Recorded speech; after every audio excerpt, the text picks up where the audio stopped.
Okay, tayo ha. Yan. Hmm.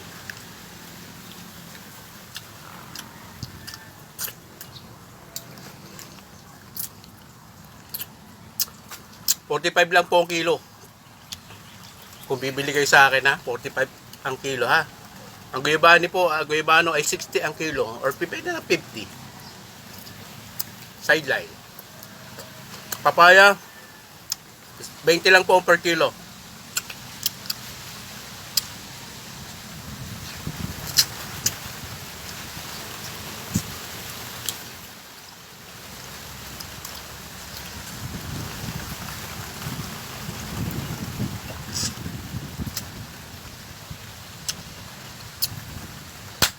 So guys, maraming salamat sa inyo. Ingat po lagi tayo.